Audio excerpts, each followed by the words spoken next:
Bonjour à toutes et à tous, soyez les bienvenus dans ce nouveau numéro de Fenêtre sur l'Europe, une émission 100% Europe pour s'informer et échanger avec ceux qui font ou feront l'Europe. Souvenez-vous, lors de notre première émission, nous étions demandé comment recréer une espérance collective en Europe. Cette fois-ci, notre question, c'est l'heure de la réforme a-t-elle sonné? Et pour répondre à ce thème, nous recevons deux invités, Henri Malos et Rafik Smati. Mais avant de présenter nos deux invités, de quoi allons-nous parler dans ce nouveau numéro de Fenêtre sur l'Europe? Eh bien, nous nous intéresserons au rôle du Conseil économique et social européen. Notre invité, Henri Malos, a rencontré la présidente de la République de la Lituanie, qui assure jusqu'à la fin de l'année la présidence de l'Union européenne. Nous lui demanderons quelle approche elle a des sujets européens. Pourquoi les jeunes n'arrivent-ils pas à s'intéresser à l'Europe? Eh bien, nous tâcherons d'en savoir plus avec nos invités. Comment réenchanter le rêve européen? Eh bien, réponse à la fin de cette émission. Et puis à la fin également, nous nous intéresserons au livre de Rafik Smati, c'est French Paradise.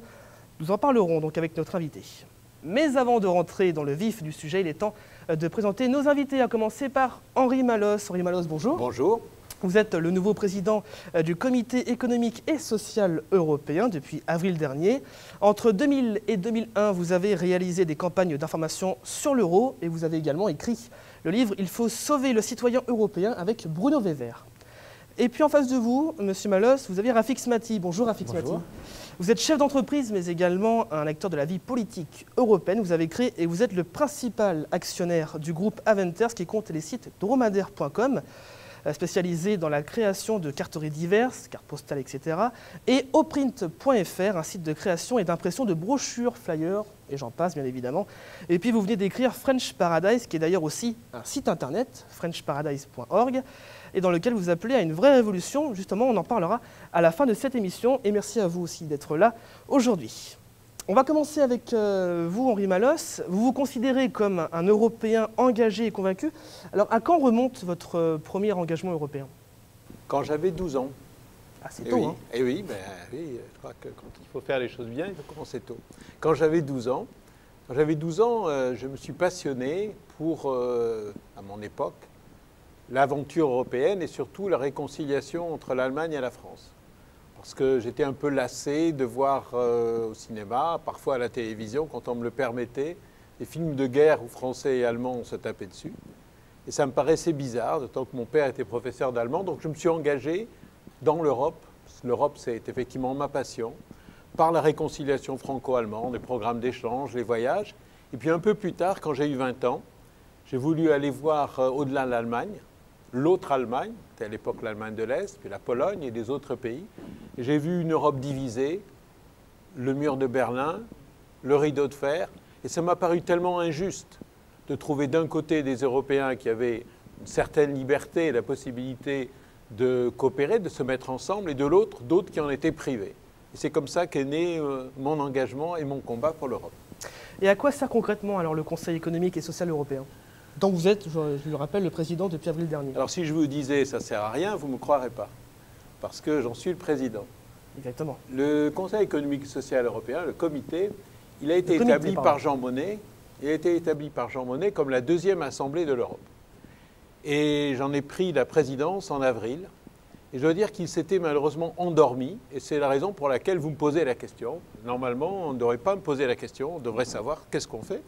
Et si vous posez la question, c'est parce qu'on a été, pendant ces 20 dernières années, trop peu visible, trop institutionnel. Et moi, j'ai entrepris depuis 3 mois de réveiller cette institution pour en faire vraiment l'expression des citoyens, c'est-à-dire ceux qui mettent sur la table des dirigeants européens les vrais problèmes des gens, et ceux qui aussi analysent l'impact des politiques européennes pour voir, par exemple, comment la directive Bolkestein, les fameux plombiers polonais, si ça fonctionne, si ça ne fonctionne pas, sur le terrain, dans les régions européennes.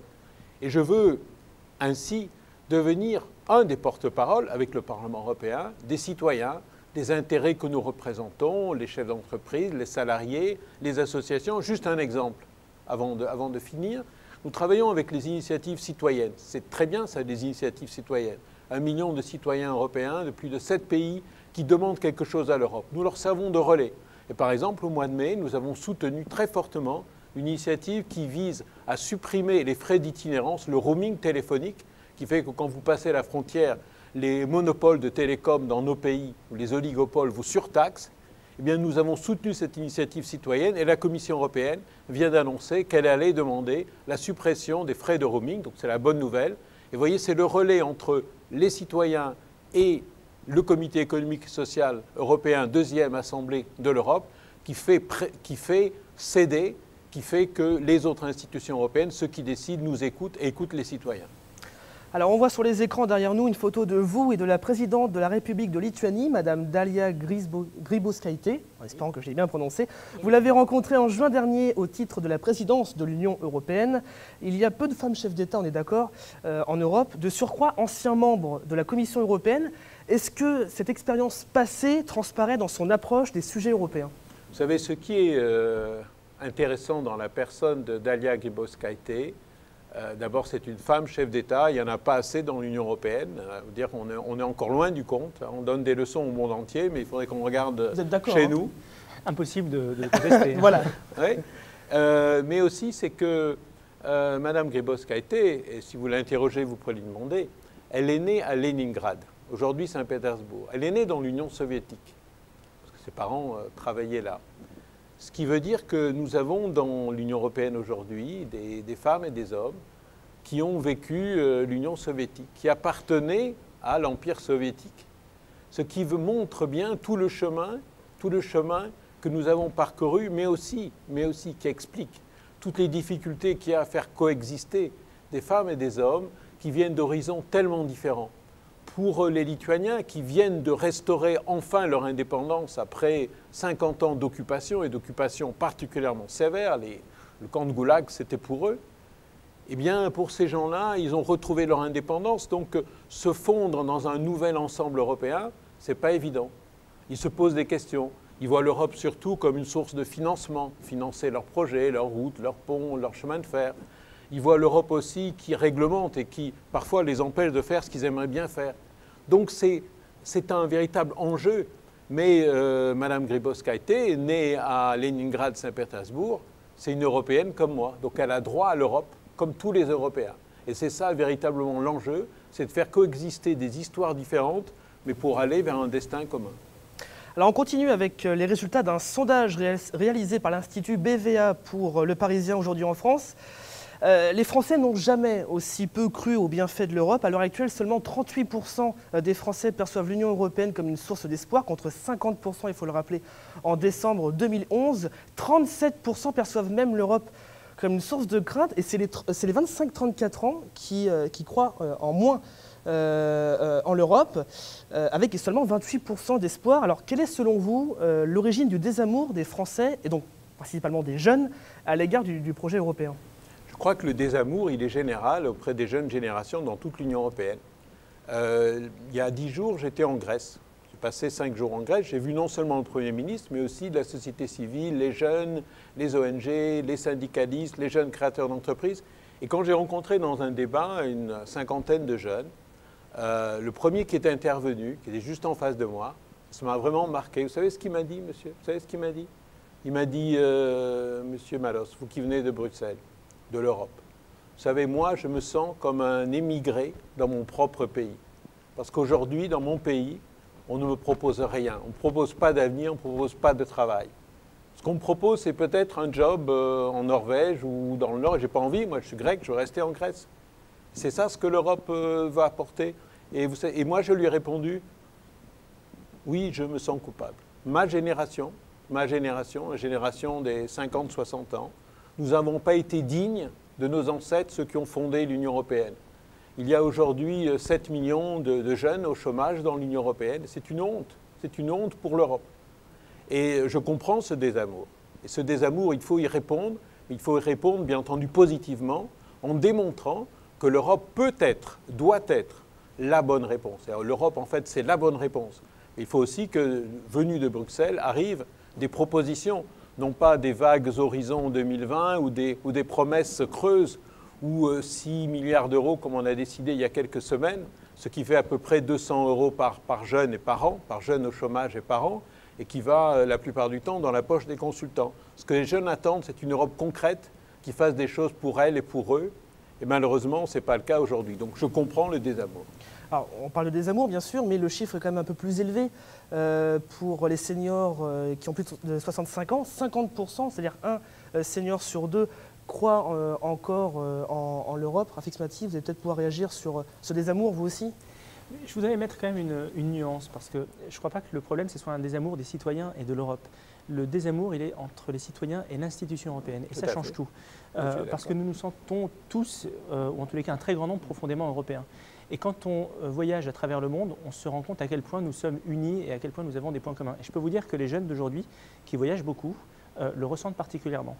Mais ensuite, quand on voit la façon dont est gérée cette institution européenne, dont elle est mal gérée, dont l'héritage justement des pères fondateurs de l'Europe a été gâché, très honnêtement, on ne peut pas reprocher à ces jeunes de 20-25 ans d'être éloignés de ce que fait M. Barroso, des propositions de la Commission européenne et autres. Surtout quand on sait que, notamment dans les pays d'Europe du Sud, vous avez 60% des jeunes en Espagne qui sont au chômage. Ça, c'est un vrai principe de réalité. Donc, je veux bien qu'on rêve d'un projet, mais quand on est pris comme ça, et vous aviez bien raison de le dire, M. Malos, par des réalités qui sont concrètes, mais il est très dur de se projeter. En tout cas, tout à fait d'accord. Vous êtes d'accord avec Absolument. Rafik Smati? Je partage totalement ce point de vue. Alors, vous dites vous-même, Henri Malos, j'ai fait de l'Europe ma passion et non pas une carrière. Mais alors, en ces cas-là, comment, selon vous, peut-on, on va dire, réenchanter le rêve européen? Parce que là, on ne va pas se le cacher, c'est un peu la catastrophe. Oui, c'est la catastrophe et je crois que les élections européennes qui se profilent dans moins d'un an… Réserve des surprises? S'annoncent, non, pas de surprise, catastrophe. Oui, même pas de surprise, hein, c'est-à-dire taux de participation en baisse et montée des populismes, c'est écrit d'avance. Si rien ne se change, c'est écrit d'avance. Alors comment réenchanter le rêve européen? Je crois qu'il faut partir des attentes des gens. Qu'est-ce que souhaitent les jeunes? Les jeunes souhaitent des perspectives économiques, souhaitent de l'emploi, souhaitent de la croissance. Qu'est-ce que souhaitent les chefs d'entreprise?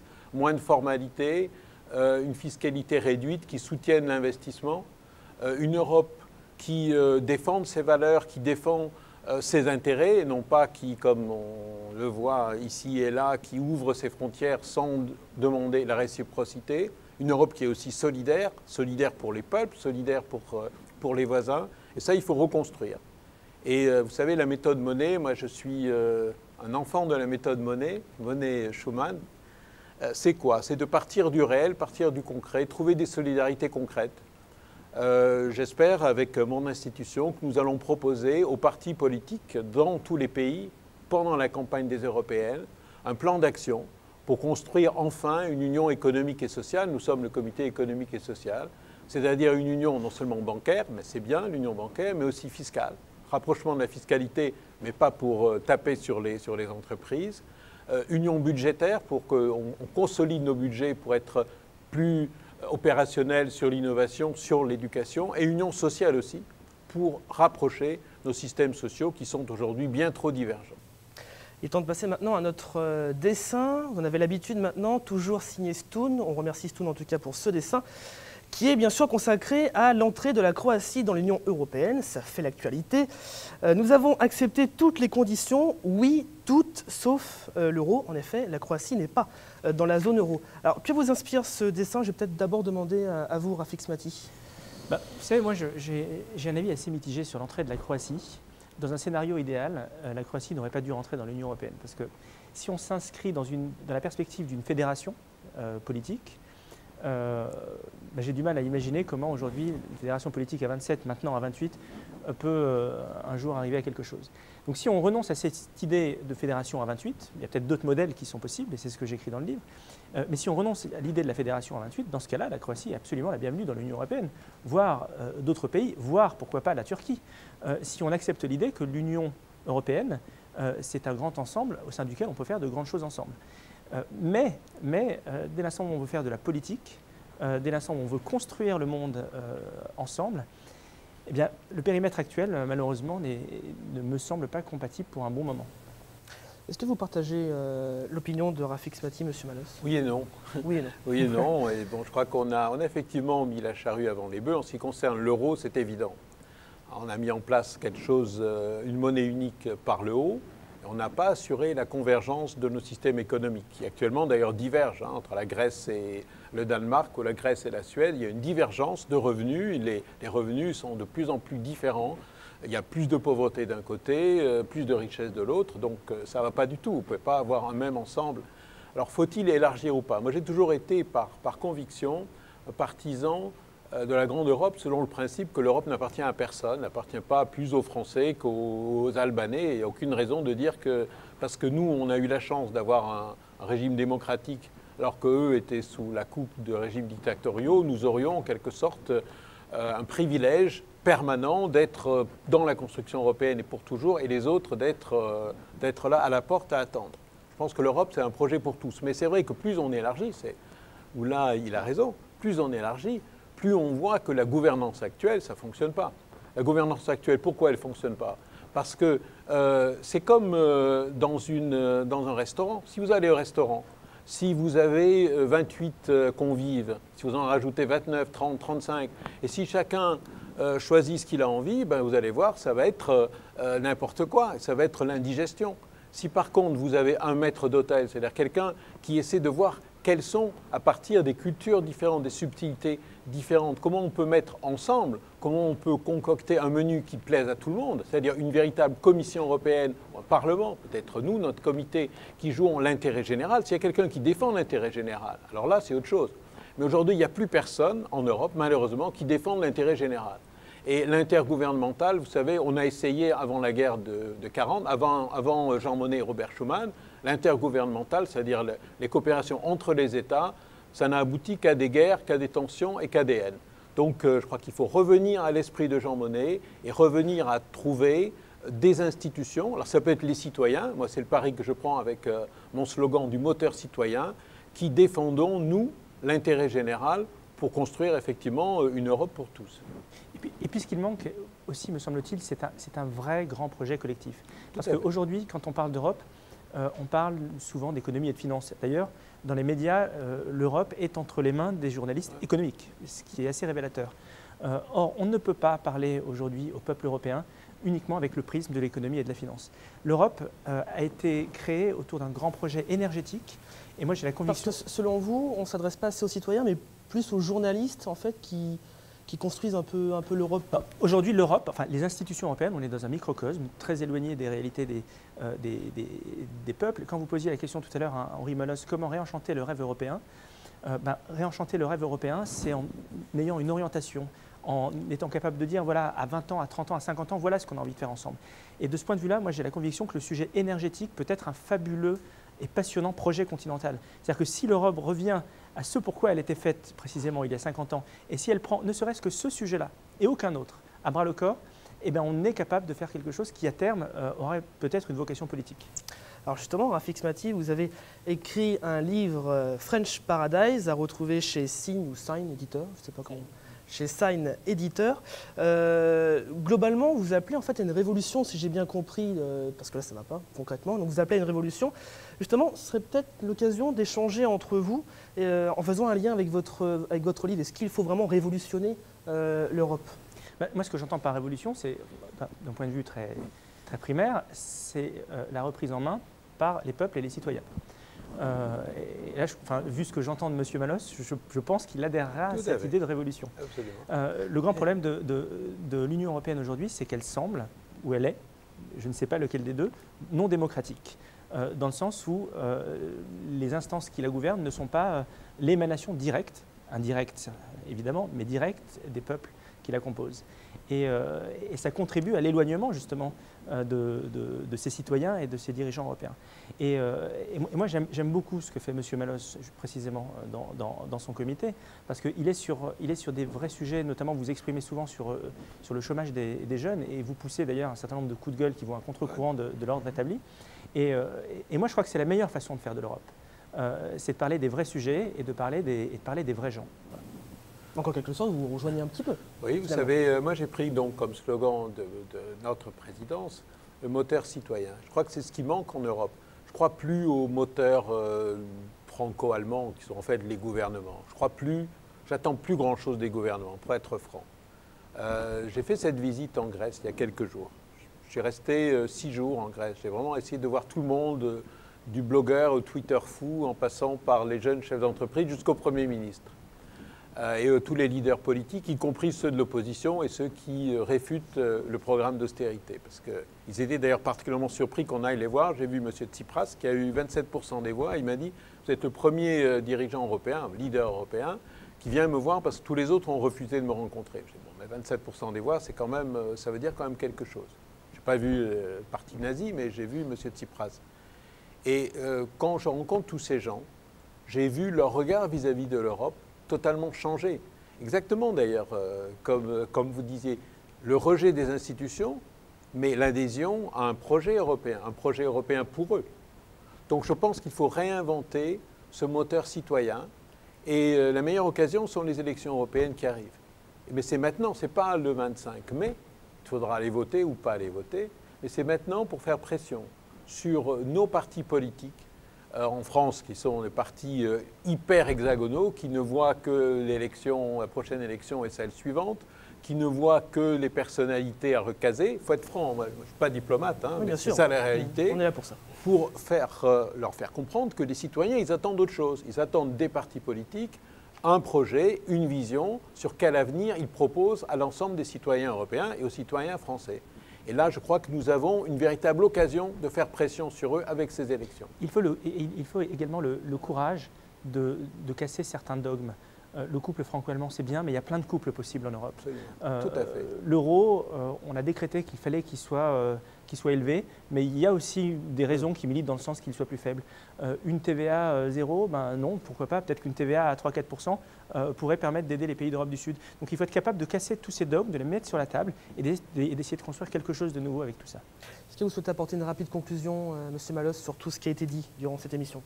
Oui, je crois que l'Europe aujourd'hui, l'Union européenne aujourd'hui, les institutions, elles se partagent entre la bureaucratie. Bureaucratie, c'est un état d'esprit, je ne vise pas les fonctionnaires, on a aussi chez nous. L'état d'esprit qui est très conservateur et qui met tout au travers des structures du passé sans vouloir les changer. Et puis les intérêts nationaux qui sont là pour se confronter. Ça ne peut pas fonctionner comme ça. Donc il faut retrouver un moteur citoyen qui donne une expression des citoyens au travers de ce que j'essaie de construire. C'est une coalition avec le Parlement européen tel qu'il sortira des urnes le 25 mai prochain, Comité des régions, notre Comité économique et social européen, des esprits innovateurs et créatifs, comme celle de mon collègue ici sur le plateau, pour qu'ensemble, nous constituions, nous refondions en quelque sorte le projet européen, mais de manière pragmatique. C'est un rêve, mais c'est aussi des réalités très concrètes parce que les millions de sans-emploi, les millions de chefs d'entreprise qui craignent pour leur fin de mois, eh bien, ils attendent des réponses demain, pas pour dans 10 ans. Donc il faut qu'on concilie cette vision nécessaire, mais aussi de faire des choses concrètement dès maintenant. On rappelle votre livre, Rafik Smati, French Paradise, à retrouver chez Sign Editor. Il y a aussi le site internet, frenchparadise.org. Merci beaucoup à vous d'avoir été avec nous. Mais puis merci également pour votre présence, Henri Malos, et merci de nous avoir apporté vos points de vue. Cette émission de Fenêtres sur l'Europe se termine là. Merci à vous de l'avoir suivi. On se retrouve très bientôt pour une nouvelle émission avec, comme d'habitude, de nouveaux invités. On se quitte avec ces images du ballet de l'École nationale des arts, le Moulin de Baltaragis, un ballet signé Kurlionis, compositeur lituanien du 19e siècle. Et on en profite bien sûr pour remercier l'UNESCO pour ces images. À très vite pour un nouveau Fenêtre sur l'Europe et merci de votre fidélité.